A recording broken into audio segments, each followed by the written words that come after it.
revelation this week that I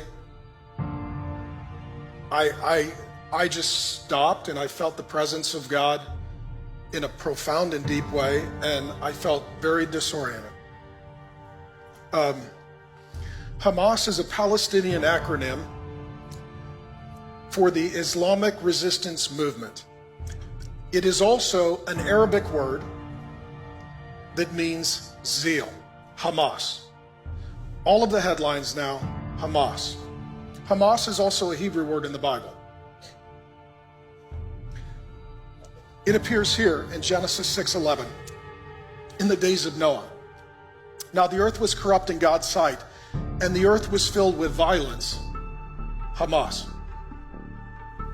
Hamas is the Hebrew word for violent evil. And that word filled is sometimes translated, including in Jeremiah, if memory serves me correct, as possessed. The whole world was possessed by the spirit of Hamas. It's demonic possession globally. Demonic possession is the counterfeit of being filled with the Spirit. Hamas is a spirit. Hamas is a demonic spirit of violence that is antichrist. And it is intentionally motivated to attack and destroy the Abrahamic covenant, take the land and the lineage, and redefine who the Lord is. I'm telling you that Hamas is a demonic spirit that has been at work since the days of Noah. What did God do to everyone who had the spirit of Hamas in the days of Noah? He flooded the earth and destroyed them. The spirit of Hamas that possessed all people caused them to be destroyed, and the only people who survived and lived were not filled with the Hamas spirit, but the Holy Spirit. Hamas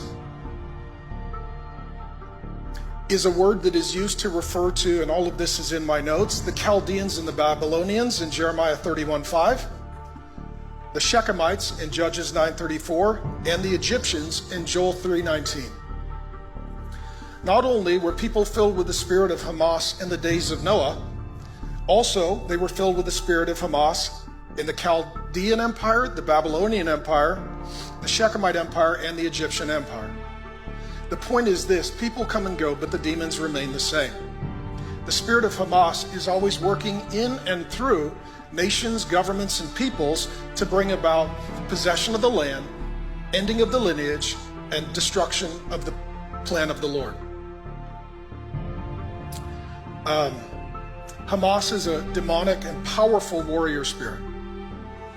And when you see Hamas being celebrated globally, know that that is worship and it is spiritual warfare. Now, back to the story. Sarah, Hagar, Isaac, Ismael. Conflict in the home. Abraham is the father of two sons, and there's only one covenant. Which son will inherit the promise of the covenant? There's conflict between the wives, conflict between the sons.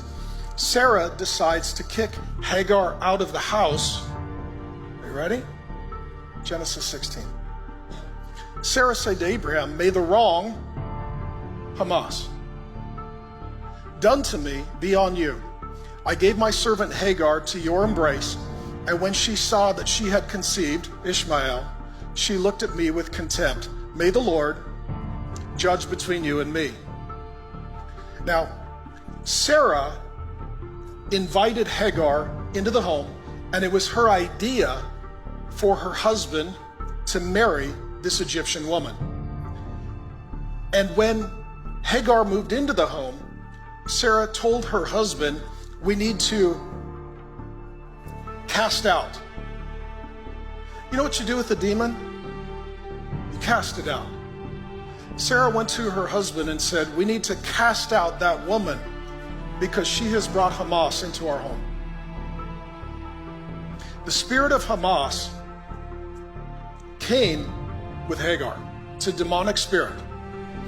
The Hamas spirit that was in the days of Noah came into Abraham's house with Hagar. And the conflict was between the Holy Spirit and the Hamas spirit. Therefore, Abraham had to choose between the Hamas spirit and the Holy Spirit in his household. He chose the Holy Spirit and his wife Sarah and their son Isaac, and he cast out, like a demon, Hagar and the Hamas spirit along with her son Ismael. Are you following me? Okay. This is very deep revelation. And the Bible doesn't just tell us what happened, but what always happens. And we don't just look at the Bible, we look through the Bible to make sense of the world in which we live.